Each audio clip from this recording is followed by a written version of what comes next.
আসসালামু আলাইকুম রহমতুল্লাহি বারাকাতুহু। আমি খালিদ সাইফুল্লাহ, এলএম সেবা চ্যানেলের পক্ষ থেকে আপনাদেরকে জানাই আন্তরিক শুভেচ্ছা।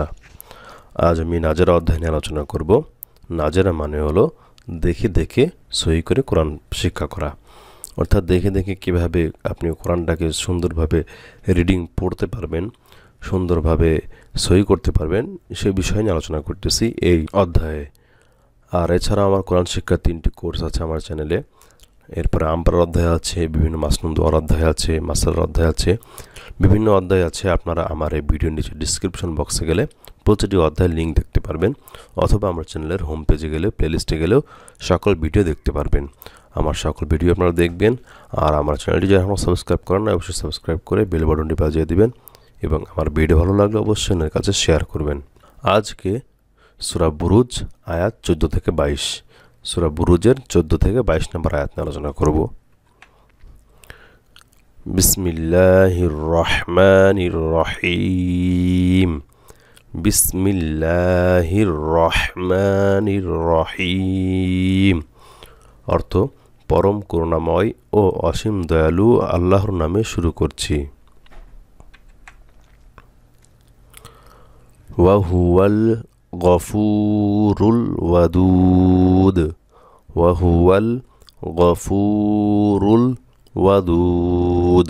এখানে 3টা শব্দ আছে, তো 3টা শব্দ আমি 3 নিঃশ্বাসে পড়েছি। আপনারা প্রথম অবস্থায় নাজেরা পড়ার ক্ষেত্রে, তো দেখে দেখে পড়ার ক্ষেত্রে প্রথম অবস্থায় এভাবে ছেড়ে ছেড়ে পড়বেন, তাহলে আমাদের ভুলগুলো কম যাবে। মূলত হলো আমরা যখন একটানা পড়তে যাই তখন প্রত্যেকটা শব্দে শেষে টান হয়ে যায় বা গুণনা হয়ে যায়। এটা করা যাবে না। আপনারা থেমে থেমে পড়বেন, আস্তে আস্তে পড়বেন, তাহলে পড়া সুন্দর হবে।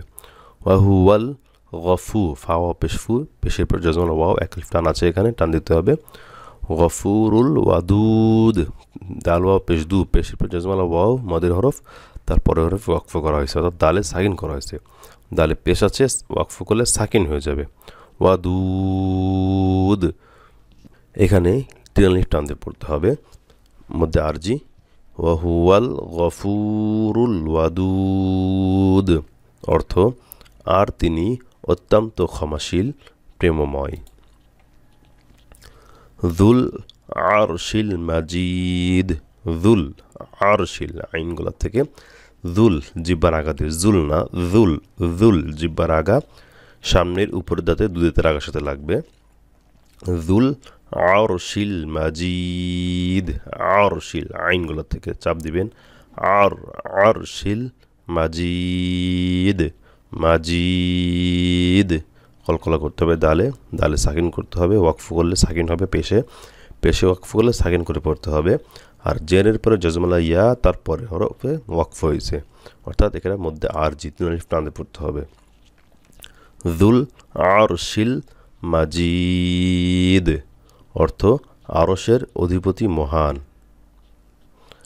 ফাআলুল লিমা ইউরিদ। ফা, আইন গলা থেকে এবং আইনে এক আলিফ টান হবে, জবরের পরে খালি আলিফ। ফাআলুল, ফাআলুল লিমা, মিমে জবরের পরে খালি আলিফ, এক আলিফ টান আছে। ফাআলুল লিমা ইউরিদ, যে রিপরে জজমালা ইয়া আমাদের হরফ, তারপরে হরফ ওয়াকফ হয়েছে, মধ্যে আরজি 3 আলিফ টান হবে এবং দালে কলকলা করতে হবে। ইউরিদ, ইউরিদ, ফাআলুল লিমা ইউরিদ অর্থ তিনি তাই করেন যা চান।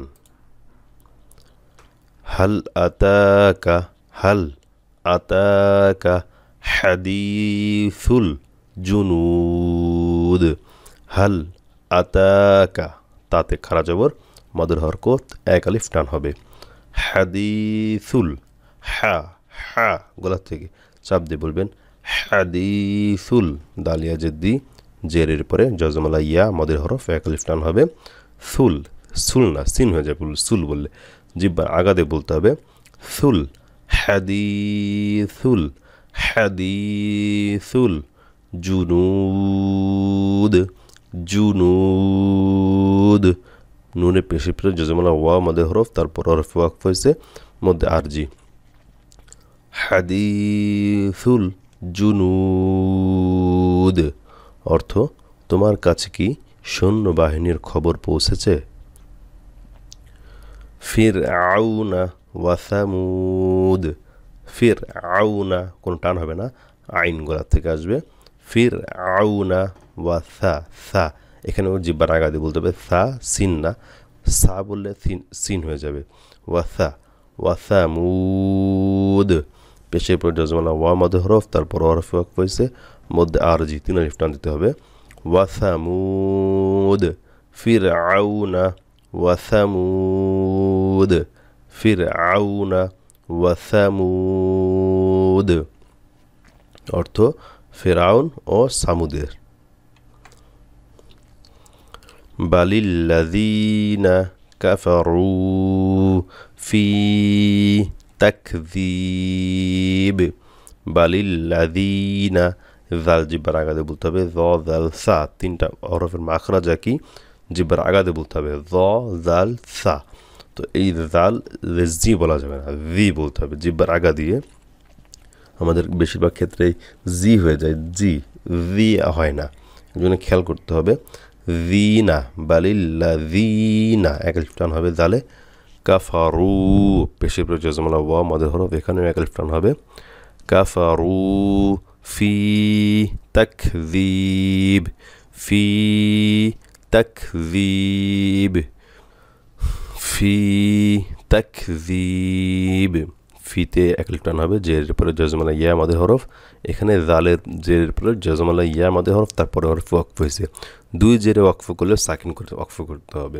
শুধুমাত্র দুই জবরের ক্ষেত্রে এক জবর করে এক আলিফ টান দিতে হবে আর দুই জেরের ক্ষেত্রে এবং দুই পেশের ক্ষেত্রে সাকিন করেই থামতে হবে ফি তাকযীব বালিল্লাযীনা কাফারু ফি তাকযীব অর্থ বরং কাফিররা মিথ্যারোপে লিপ্ত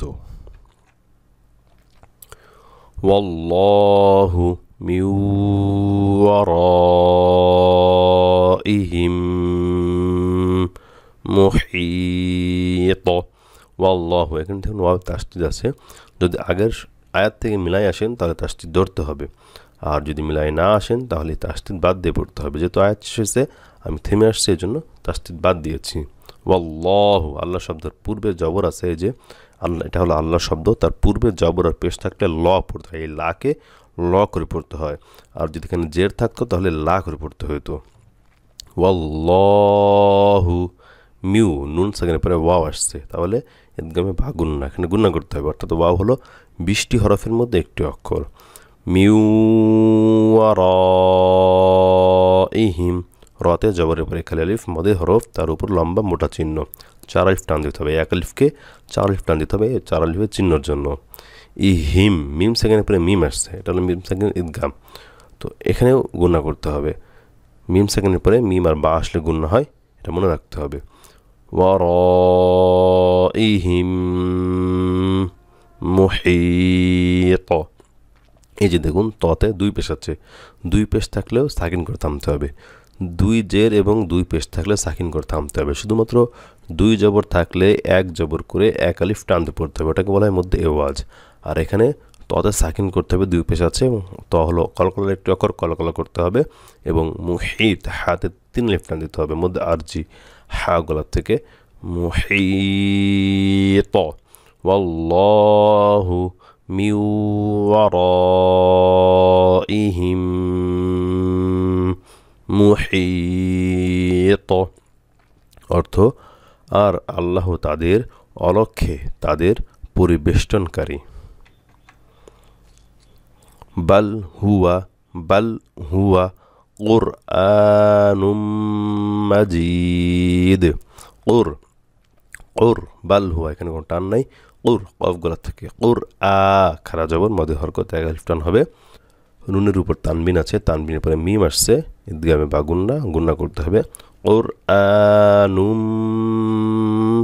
মাজিদ জের উপরে জজমালা ইয়া মধ্যে হরফ তারপরে হরফে ওয়াকফ হয়েছে দালে ওয়াকফ হয়েছে দাল কলা করতে হবে দুই পেশে ওয়াকফ করলে সাকিন করে থামতে হয় বাল হুয়া কুরআনুম মাজিদ, অর্থ বরং তা সম্মানিত কোরআন। ফি লাওহিম মাহফুজ, আপনারা অবশ্যই এভাবে থেমে থেমে পড়বেন। এখন ছোট্ট একটা আয়াত, কিন্তু 3 নিঃশ্বাসে পড়েছি আমি, আমার তো মুখস্থ, তারপরেও আমি 3 নিঃশ্বাসে পড়েছি আপনাদের বোঝানোর জন্য। যে দেখুন, যখন একটা শব্দ করে পড়বেন, ফি ফাতে জের উপরে জজমালা ইয়া মদে হরফ একল টান আছে। লাউ হিম, এখানে লাউ কোনো টান হবে না। হিম এখানে তানবিনের পরে মিম আসছে, বা গুন্না গুন্না করতে হবে।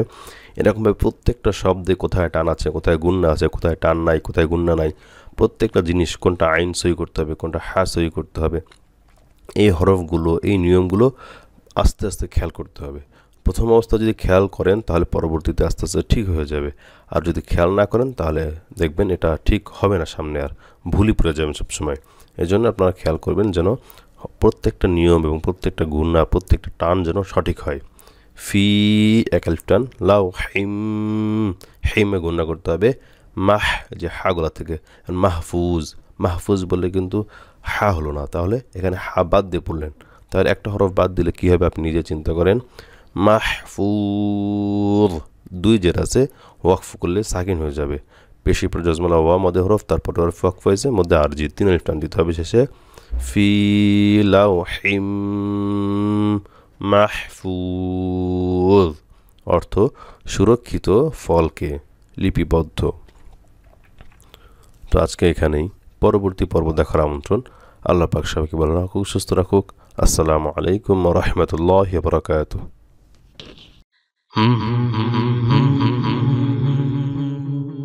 এলেম সেবা সর্বদা মানুষের কল্যাণে।